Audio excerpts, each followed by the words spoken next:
قال له الخطية لازم في نفس طاهرة هتموت. ده الدرس اللي تعلمه لنا الله. كل ما بعمل خطية في نفس بتموت. الإنسان أخطأ وخطيته كانت ضد الله، عصى الله، فصلت الخطيئة الإنسان عن الله، أصبح هناك نتيجتين للخطية دي، غضب الله وهلاك الإنسان. وجه يسوع يعمل إيه؟ يعالج الأمرين دول. صالح الله ودفع الثمن بتاع الإنسان، خلص الإنسان من الموت. صالح ربنا وخلصني من الموت. في سفر اللاويين ربنا بيشرح لنا بقى، بيقول لنا الموضوع ايه هو بتاع الذبيحه ده. في ذبيحه هي اول الذبائح في سفر اللاويين في 1:9-13 محرقه الوجود رائحه سرور للرب. الذبيحه دي كانت خالصه لله. كانوا بيذبحوها ويحطوها على المذبح، نار المذبح بتاكلها كلها لحد اخرها. بعدين لحد ما تبقى رماد، وبياكل الكاهن الرماد والخارج بيرميه في مكان طاهر. الذبيحه دي ذبيحه لله فقط، اشاره ان الله حقه الصوفي، وتمت المصالحه معاه، اخذ ثمن الخطيه وسر الله من خضوع المحرقه حتى المنتهى. خلي بالنا، المحرقه احرقت حتى اصبحت رماد. ده اللي بيحصل النهارده حتى الموت. كل ده اللي حصل في الجمعة العظيمة. قلب ربنا تم إرضاؤه. طب وخلاص الإنسان، لأن في غضب الله في هلاك الإنسان. كان في هناك ذبيحة للخطيئة، ذبيحة تانية هي اللي بتحمل خطايا الإنسان، بتموت بدل منه عشان يخلص الإنسان، بتموت بدل منه. كل مرة إحنا بنعمل خطية ربنا من حبه بيجي ويموت بدل مننا. مات مرة واحدة على الصليب كل مرة. عشان كده بيعلمونا واحنا صغيرين كل ما بنعمل خطية نحن نسيء إلى السيد المسيح، نسيء إلى الرب. على طول علاقتنا بالرب تنفصل، مفيش محبة، ما بحبش الله. الذبيحة اللي كان بياخدوها ما كانتش خاطئة، ده حيوان بريء طاهر ما عملش أي حاجة، بيتاخد ويتذبح، وبتحمل خطيئة مقدمها وبيحط ايده عليها اشارة انها تنوب عنه وخطاياه انتقلت الى رأس هذه الذبيحة. كل الرموز دي في العهد القديم اتحققت في يسوع المسيح النهارده. ازاي كان بترمز له الذبائح والمحرقات دي؟ في يوم الجمعة العظيمة او الجمعة الحزينة كان الله أعد الجلجثة، عمل الجلجثة دي علشان يحط عليها ذبيحة، علشان تتذبح، علشان تتحرق للآخر، علشان تبقى رماد وتموت ويرضى عن الإنسان، عن خطايا الإنسان. تقدم يسوع يحمل حطب المحرقة، شال الصليب ده الحطب بتاع المحرقة، وارتفع على المذبح بدون إرغام. في يوحنا 10 أنا أضع نفسي عن الخراف، أضع نفسي عن الخراف، ليس أحد يأخذها مني بل أضعها أنا من ذاتي، لي سلطان أن أضعها ولي سلطان أن أخذها أيضا. إيه المحبة بتاعت ربنا ده؟ إيه اللي بيعمله ربنا ده؟ إنه جاي يدي ذاته علشاني، جاي يحط نفسه محرقة، جاي يحرق نفسه ويموت نفسه علشان أنا غلطت، علشان أنا خطئت.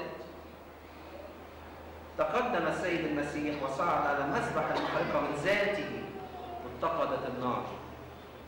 نار من كل جيل، من كل مكان، من أول آدم لحد آخر يوم على الأرض هنا، لحد ما يقوم يوم القيامة. كل دي نار كانت عمالة تاكل في يسوع. كل دي نار الخطايا بتاعتنا اللي بنعملها كل لحظة. كل لحظة بعمل فيها خطية نار كانت بتولع في الذبيحة دي. استوفى العدل الإلهي، أخذ عدله. الله استوفى عدله، لأن أجرة الخطيئة موت. هنا استوفى عدل الله. وظلت تشتعل لمدة 3 ساعات، من الساعة 6 حتى الساعة 9. 3 ساعات نار عمالة تاكل الذبيحة، بتلتهم المحرقة الإلهية، وطلع الدخان، وزي ما قال في العهد القديم تنسم الرب رائحة الرضا من هذا الدخان. مع إبراهيم ربنا رفع إيده، قال له ما تمسش ابنك. مع ابنه ما رفعش إيده. إلهي إلهي لما شطبتني؟ ساب ربنا نار العدل الإلهي تتقد حتى النهاية عشان يرضي الآب ويصالحه.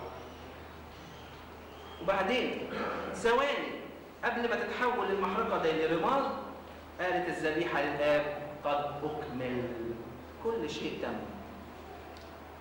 واستودع روح المسيح في يد الرب، في يدك يا رب استودع روحي. طيب دي كانت محرقة إرضاء الله، اللي هو غضب الله، اللي هو عدل الله. طب إيه خلاص الإنسان؟ حصل إزاي مع يسوع النهارده؟ فين ذبيحة الخطيئة؟ في نفس الوقت وعلى نفس جبل الجلجثة قدم يسوع ذاته كذبيحة خطيئة ليحمل خطايا العالم.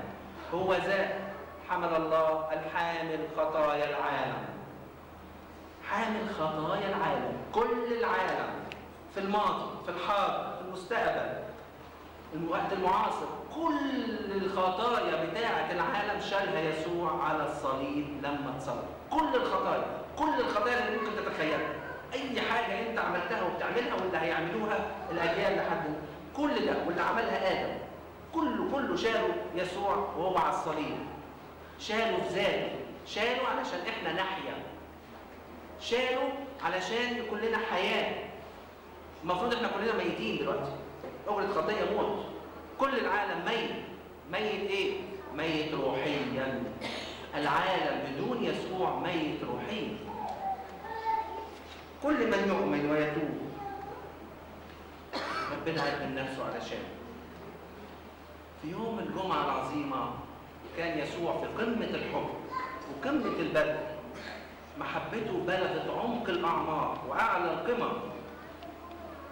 أنت كده بتحصل لما بتصعد على الصليب. لما بعوز أختبر أي محبة هي بتختبر بالألم، بالضيق، بالعطاء، بالبذل. اختبر أي محبة أي واحد، لازم يكون فيها الموضوع ده، لازم يكون فيها بذل، يكون فيها عطاء، يكون فيها ألم. كل من لا يحب أن يبذل نفسه وذاته فهو إنسان غير محب. ليه؟ لأنه بيفضل ذاته عن غيره. كلما زادت محبتك كلما زاد بذلك. كل ما الأب بيحب أولاده كل ما بيبذل أكتر. كل ما الراعي بيحب رعيته كل ما يقعد يبذل أكتر وأكتر وأكتر. الموضوع ده منتهي ومش محتاج نقاش. الله أحبنا بذل ابنه. الموضوع المحبة عايز بذل، عايز عطاء. كل واحد مش شايف في نفسه ما بيديش يعرف انه ما بيحبش، لانه مش ماشي في طريق الله. كل واحد ما بيبذلش من ذاته، من عرقه، من دموعه، من ضيقه، من كل حاجه جواه. قد ايه يا ابونا انت شفت في البدايه، قد ايه يا ابونا مشيت في الطريق مع الرعيه هنا، قد ايه يا ابونا شفت من الضيقات وتحملت. هكذا حب الله العالم حتى بذل ابنه الوحيد. محبة الله ظهرت للعالم عندما أعطى الوجود والخيرات والمعرفة والمواهب الروحية. اداك كل ده، اداك كل ده لأنه بيحبك. هل أنت بتحب غيرك؟ بتحب نفسك أيضا، لكن هل بتحب غيرك؟ ده اللي بيعلمه لنا النهارده يسوع، ده اللي بيعلمه لنا موته النهارده. يسوع بيعلمنا أن أموت علشانك عشان بحبك. أنا المفروض أموت عن غيري، لكن أنا ما بعملش كده. أنا عايز أنا، ادوني أنا الحاجة، بعدين غيري لو فضل. ده لو فضل. أول شيء بذله الرب إنه أخلى ذاته وأخذ شكل العبد، بذل مجده. بص يسوع عمل إيه؟ بذل مجده وسماه وعظمته عشان ينزل ياخد صورتي. بدل رحم كان يقول ويطوف يصنع خيرا، عمال يلف، ما جاش السريع. صورة يسوع المسيح صارت أجمل صورة أمام البشرية. وعندنا مثالين في الانجيل بيقولوا قد ايه يسوع كان ملك، وكان ممكن يبقى ملك ويورينا انه ملك. نمره 1 على جبل التجلي، نمره 2 وهو داخل في اورشليم. الحادثتين دول استمروا قد ايه في الانجيل؟ مفيش. مش ده اللي يسوع جاي علشان، جاي يوريني حبه مش ملكه، وهو الملك. محبة الرب وصلت للموت من أجل من يحبه. سؤال لكل واحد فينا: هل أنت مستعد أن تصل إلى الموت من أجل أن تبذل حياتك لمحبيك؟ هل أنت كل واحد فينا مستعد يعمل كده؟ هل الأب مستعد يعمل كده لأولاده؟ هل الأم؟ هل الإخوات؟ هل الخطيب للخطيبة؟ في عبرانيين 12: لم تقاوموا بعد حتى الدم مجاهدين ضد الخطية. عايز تحب ربنا لازم تحبه لحد الدم. عايز تحب ربنا حبه لحد الدم. ابذل نفسك، اصلب العالم داخل قلبك. لما تصلب العالم هيموت، مش هيتحرك. الميت ما بيتحركش. اصلب ذاتك، هتموت ذاتك، فمش هتتحرك، هتموت عشان مش هتطلب انها تظهر. اتعلم من صليب يسوع انك تحب وتبذل، وبكده لا يمكن يكون في صليب بدون نكران الذات. ما تحبش الراحه، ما تحبش الذات، ما تحبش الكرامه، دي عوائق في حياتك الروحيه. اذا اعطتك الكرامه فانت تحب الكرامه. اي حاجه بتعوقك في حياتك الروحيه انت بتحب الموضوع ده اكتر. القديس بولس بيعلمنا، بيقول لنا في فيليبي 3: خسرت كل الاشياء وانا احسبها نفايه لكي اربح المسيح. صلب يسوع النهارده بيعلمنا بذل الذات في حب. عليك انك تتدرب ان تبذل من خارج ذاتك. ابذل من مالك، من عطاياك، من مواهبك، ابذل من كل اللي ربنا اداهولك. اذا كنت لا تستطيع ان تعطي الرب ممن اعطاك فكيف يمكنك ان تعطيه حياتك؟ انا يا رب مستعد امشي معاك لحد الموت ومش هنكرك. انت مش قادر تدي حاجه، ازاي هتديله حياتك؟ كيف تستطيع ان تبذل الكثير اذا كنت لا تستطيع ان تبذل القليل؟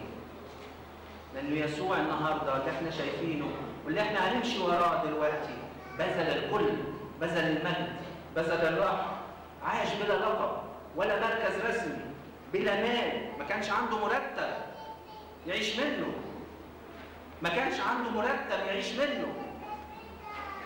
انا يا ابونا ما عنديش شغل، بسمع الكلمه دي كتير. ما هو يسوع ما كانش عنده شغل. العبره مش كده، فكرنا مش كده. فكرنا لازم يبقى فكر الله.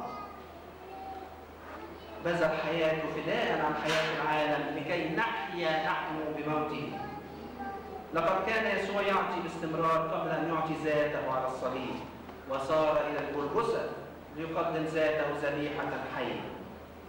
والشيطان صار ساعتها اول ما شاف يسوع على الصليب وحاول يمنع المحبه الكبيره دي، وفضل يقول للناس اللي واقفين ويوسوس في ودنهم: لو كنت انت ابن الله ما تنزل.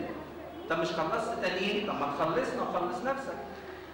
كل ده عايزه ينزل، كل ده عدو الخير بيحاول يمنعك انك تمشي في الطريق ده، لكن يسوع مشي للنهايه، مشي للاخر. امشي في طريقك للنهايه، حب للنهايه، ابذل ذاتك للنهايه، ما تقلقش.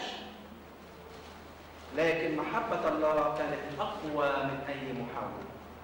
يسوع تألم على الصليب ولكن كان بيفكر فيك. كنت انت في باله وهو على الصليب، صورتك كانت قدامه، عايزك وهو على الصليب. العالم كله كان قدامه. الصليب يعطي غفرانا وخلاص وحياه ورجاء ابدا. يعطينا نعمه ان نسلب ذواتنا حتى لا تتحرك في داخلنا، ولا تطلب ان تظهر هي حتى يظهر المسيح للعالم من خلالنا. امين.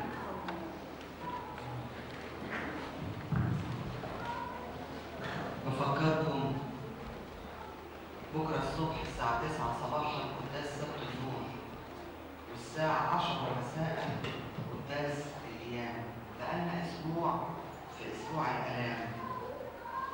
كل انسان ممكن ياخد النهارده قرار.